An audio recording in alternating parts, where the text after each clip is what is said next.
अस्सलामुअलैकुम। प्रोग्राम किसान की आवाज़ में खुशामदीद और मैं हूं आपकी मेज़बान मिशाल इम्तियाज़ और उम्मीद है आप सब खैरियत से होंगे। नाज़रीन, प्रोग्राम के आगाज़ में मैं आप सबको बहुत बड़ी खुशखबरी देना चाहती हूं। गुज़श्ता हफ्ते मैंने एक प्रोग्राम किया था जो कि सागवान टिश्यू कल्चर की काश्त पर बताया गया था। उसमें मैंने आपको बहुत डिटेल के साथ आगाह किया था कि सागवान क्यों लगाना चाहिए, मार्केट में इसका रेट क्या है, इसको लगाने का तरीका क्या है और हमेशा टिश्यू कल्चर के प्लांट्स ही मैं रेकमेंड क्यों करती हूँ। तो आपके लिए बहुत बड़ी खुशखबरी ये है कि हमारे पास अब सागवान टिश्यू कल्चर प्लांट्स दस्तयाब हैं।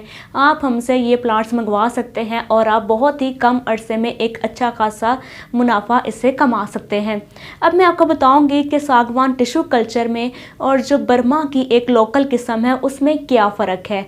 मैंने जितनी भी रिसर्च की है, मैंने हमेशा अपने किसान भाइयों को सिर्फ़ और सिर्फ इसका जो टिश्यू कल्चर प्लांट्स है वही रेकमेंड किए हैं। बाकी जो बर्मा की लोकल किस्म है मैंने वो कभी भी रेकमेंड नहीं की, वो नहीं लगानी चाहिए। अब मैं आपको बताती हूँ कि वो क्यों नहीं लगानी चाहिए। तो नाज़रीन, जो टिश्यू कल्चर प्लांट्स होते हैं वो हमेशा जब भी वो पौधा बढ़ता है तो वो सीध में बढ़ता है, यानी कि उसकी लकड़ी कभी भी ख़राब होकर नहीं बढ़ती। ना तो वो टेढ़ा होता है और ना ही वो झुकता है, वो बिल्कुल सीधा ऊपर चढ़ता है। यानी कि एक तो सागवान की हाइट बहुत ज़्यादा होती है और यहाँ पर एक ख़तरा होता है कि जो बर्मा की देसी किस्म है, जो लोकल किस्म है, वो टेढ़ी हो जाती है, यानी कि उसका पौधा ऐसे गिर जाता है। इसके साथ उसकी लकड़ी में बहुत ज़्यादा अटैक भी होता है कीड़े मकोड़ों का और फंगस भी उसको बहुत ज़्यादा लगती है। लेकिन जो टिश्यू कल्चर का जो पौधा होता है वो तमाम तर बीमारियों से और इन अटैक से पाक होता है, उसे कभी भी कोई बीमारी नहीं लगती। आपने हमेशा एक बात जहन में रखनी है कि सागवान के पौधे पर सबसे ज़्यादा बीमारियों का और फंगस का हमला सबसे ज़्यादा होता है। इसको पत्ते भी इसके सड़ जाते हैं, ख़राब होते हैं, पत्तों की बीमारी भी इसको लगती है। इसके साथ इसकी जो लकड़ी है वो बहुत ज़्यादा इफ़ेक्ट होती है, उसको दीमक भी लगती है।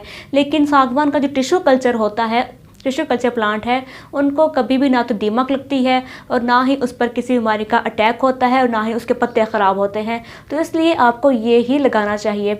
इसके साथ साथ उसकी जो ग्रोथ का अमल है, टिश्यू कल्चर प्लांट्स के जो प्लांट्स होते हैं वो बहुत तेज़ी से बढ़ते हैं, उनकी जो ग्रोथ है बहुत तेज़ी से होती है। इसके साथ आपको बताना चाहती हूँ कि हमारे पास जो इन पौधों का जो कद है, जो पौधे हैं वो 1 फीट के हैं। और इन पौधों की एक ख़ास बात यह है टिश्यू कल्चर की कि ये पौधा हर रोज़ रोज़ाना की बुनियाद पर 1 इंच अपना कद बढ़ाता है, यानी कि इसकी ग्रोथ 1 इंच हर रोज़ होती है। तो आप जब हमसे पौधे ख़रीदेंगे आप उस दिन इसका साइज़ नाप लीजिएगा। मापने के बाद आप हर हफ्ते के बाद आप उसकी मेजरमेंट दोबारा कर सकते हैं, तो फिर आप खुद ही जान लेंगे कि 1 हफ्ते के अंदर आपका पौधे ने कितनी ग्रोथ की है। इसके साथ आपके लिए एक और बहुत बड़ी खुशखबरी ये है कि हमारे पास जो प्लांट्स आपको दिए जाएंगे उनकी हम आपको मनी बैक गारंटी भी देंगे। इन केस खुदा न खास्ता आपके प्लांट्स नहीं चलते तो हम आपके पैसे वापस कर देंगे उन प्लांट्स के।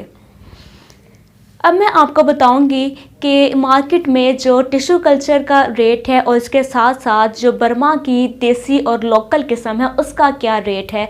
नाज़रीन, एक जो दरख्त है ये दरख्त बहुत जल्दी तेज़ी से बढ़ जाते हैं। सागवान के दरख्त टिश्यू कल्चर के सिर्फ बहुत तेज़ी से बढ़ते हैं और इस वक्त आज का जो रेट मैंने अभी चेक किया है गूगल से, पाकिस्तान की टिम्बर मार्केट में इस टिश्यू कल्चर का जो रेट है वो 15,000 रुपये 1 मरबा फिट है, 1 मकब फिट, यानी कि 1 बाय 1 जिसे कहा जाता है, 1 फुट चौड़ा और 1 फुट ही लंबा। इसकी जो मार्केट में इस वक्त कीमत है वो 15,000 रुपये है, जबकि जो बर्मा की देसी किस्म है उसकी कीमत बहुत ही कम है, वो 5,000 रुपये इस वक्त बेची जा रही है, ख़रीदी जा रही है। तो इसलिए मैं हमेशा रेकमेंड करती हूँ कि आप सिर्फ़ और सिर्फ टिश्यू कल्चर प्लांट्स ही लगाएँ। अब मैं आपको बताऊंगी कि इसको लगाने का जो मौसम है वो कौन सा है। नाज़रीन, मैंने पहले वीडियो अपलोड की थी उसमें मैंने डिटेल से बताया था उसको लगाने का जो तरीका है वो कैसा है, मौसम कैसा है, इसका मार्केट में रेट कितना है, सारी तमाम बातें मैं बता चुकी हूँ। लेकिन अभी यहाँ पर फिर से ज़रूरत पड़ जाती है कि मैं आपको दोबारा फिर से रिकॉल कर दूँ आपके माइंड में। तो इसको लगाने का, वैसे तो इसके पौधे और बीज पूरा साल लगाए जाते हैं, लेकिन सिर्फ़ और सिर्फ 4 माह ऐसे होते हैं जहाँ पर आपको इसकी केयर करनी पड़ती है। उनमें है दिसंबर और जनवरी, और उसके बाद आता है जून और जुलाई। नाज़रीन, जून और जुलाई में गर्मी पीक पर होती है और दिसंबर और जनवरी में सर्दी पीक पर होती है। इसलिए जब आप इन 4 महीनों में जब पौधे लगाएं तो फिर आपने इनकी केयर करनी होती है। केयर आपने करनी है कि आप इनको इंडोर रखेंगे। सर्दी बहुत ज़्यादा होती है दिसंबर और जनवरी में और कोहरा होता है, आपने उससे बचाना होता है। आप उस वक्त उसके ऊपर शॉप पर पॉलीथीन बैग डाल सकते हैं। और जब गर्मी में आप लगाएंगे तो गर्मी में आपने पॉलीथीन बैग नहीं लगाना, बल्कि आप उसे इंडोर रखेंगे, यानी कि आप गमले में पौधे को रखेंगे और गमले को आप इंडोर रखेंगे। और जब ये 2 माह गुजर जाएंगे तो उसके बाद आप इसको ज़मीन में मुंतकिल कर सकते हैं। लेकिन अभी इस वक्त जो इसका मौसम चल रहा है, मई अप्रैल और इसके बाद जो मई का मौसम आएगा, महीना आएगा, इसमें आप इसके पौधे लगा सकते हैं और ये इसको लगाने का बहुत ही आइडियल वक्त होता है। इसके बाद अगस्त से दोबारा फिर से इसको लगाने का जो आइडियल वक्त है वो स्टार्ट हो जाता है। लेकिन हम पूरा साल लगा सकते हैं, बस ये 4 महीने आपने केयर करनी होती है, एहतियात करना होता है। इसके अलावा इसकी कोई ख़ास केयर नहीं होती। नाज़रीन, अगर आप चाहते हैं कि आप हमसे ये पौधे मंगवा सकें, इनकी कीमत भी इंतहाई माकूल है और मनी बैक गारंटी भी आपको दी जा रही है, तो इस वक्त जो आपके सामने नंबर आ रहा है, आप उस नंबर पे हमसे रब्ता कीजिए और जितने आप प्लांट्स चाहते हैं हमसे मंगवा लीजिए।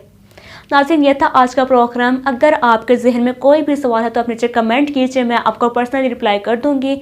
इसके अलावा अगर कोई और क्यूरी है तो आप इस दिए गए नंबर पर रब्ता कर सकते हैं और आप हमसे एक्सपर्ट्स की राय आप ले सकते हैं। इजाज़त दीजिए, खुदा हाफिज़।